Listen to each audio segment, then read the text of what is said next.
if you notice before on the appointment card itself, we looked in there and we made a comment of a customer that needed to be called back at a later date for whatever reason. Now, all these, and we're missing a lot of them on this particular appointment ledger, but every one of them should have a comment on them of some sort, especially on the resets. Wife had back surgery and was asked to call them back at a certain date. So you simply go up to customer contacts, and listed is all of the customers that, for whatever reason, they need to be contacted. Now, these could be sorted all kind of different ways. I can go over here to customer's name and list them in alphabetical order or reverse, whichever I wanted to do, to go ahead and find a particular customer for a particular reason. I could actually sort it even by their spouse's name. You know, I couldn't remember what the wife's name was, but I remember what the husband's name was, and I can go ahead and sort it by the husband's name. I could sort it by the referring customer, because, you know, we have a customer, oh boy, I know that was Mrs. Smith's customer, and I couldn't remember. Well, right there, just by filtering it through the referring customer's name, you can go ahead and pull that information up. I could do it by appointment type. Was it a customer book? Was it an instant set? I could sort it by the result. Boy, I know I sold that one, and you can just hit it, and you can pull up all your sales first. That was in Lutz, so I could sort by and list in alphabetical order which town and which area it came from. But the one that's most popular, of course, is contact again. Now, I know that on 6/29, this particular customer needs to be contacted again because the wife was going out of town. The reason they need to be contacted was because this was a reset.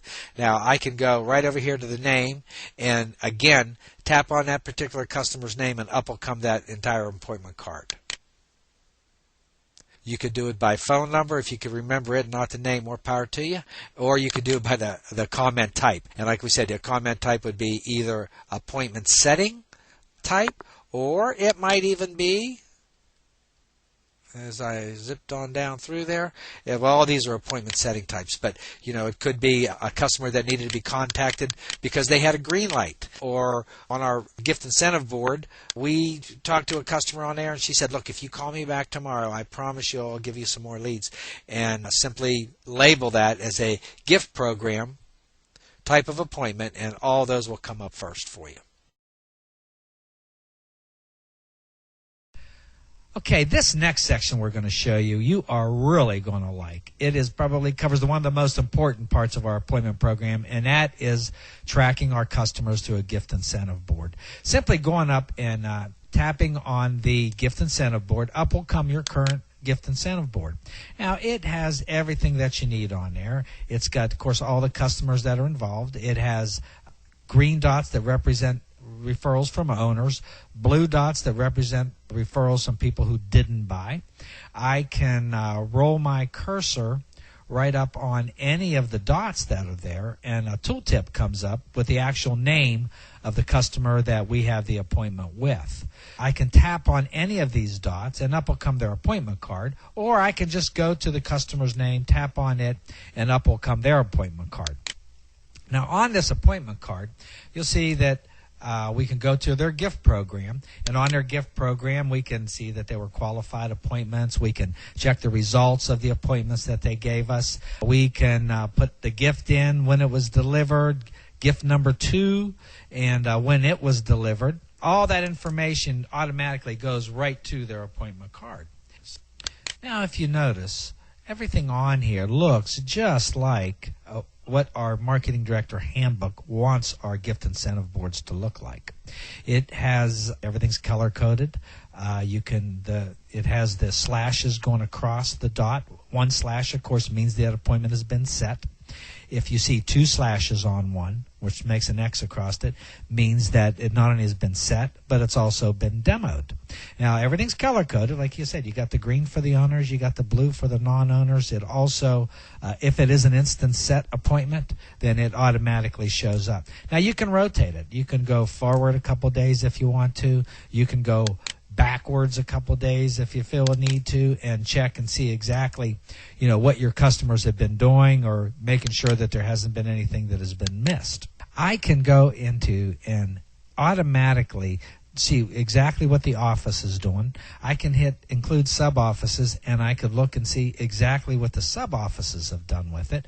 Or I could go to the dealers and check one particular dealer's gift incentive board, or I could check a group's gift incentive board. What this does is it gives us a handle on what is the most important part of our business, which is the work that customers do for us. And, of course, it's the expense of what our customers do for us. We can keep track of it. We can help our dealers keep a handle on it just at a glance using TPS Live.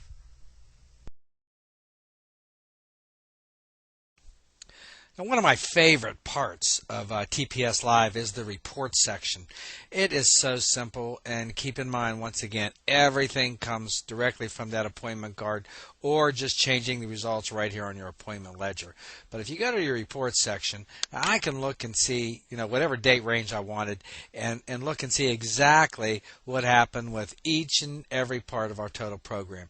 Owner referrals, customer books, non-owner referrals, registrations in and out, new dealer business, and of course other. And by looking across that, you can check your holdups on all that, of course how many sales you got from it, closing percentages in each of your programs, everything that you would see on the grid report of your total program. Now I could go up to the dealer section and individually pull up each individual dealer's total program and look at it in depth, or I could just go to the listed report, and in the listed report for, let's say, contest purposes or whatever, you want to see which person in an office did the most dealers. Well, simply by clicking on the dealer icon, it'll automatically sort from the least to the most, or from the most to the least, whichever you preferred. You can see who had the best hold-up percentages, who had the tops in sales, who had the tops in net sales. E-factor, of course, is extremely important. The E-factor for some was going to be better than others, and this particular office it was 5.8. I can also check, many of us do hire people to come in and get on the phones in the evenings, and it's very simple. You can just go to sets and you can see what the holdup was for every individual in the office that actually set an appointment. Now back up to the grid report. And you can see also, like I said, in each program, it has an E-factor listed. How many dealers were in the office, the dealer demo average, opportunity cards that were brought in, etc. All the information that we look at when we look at a total program.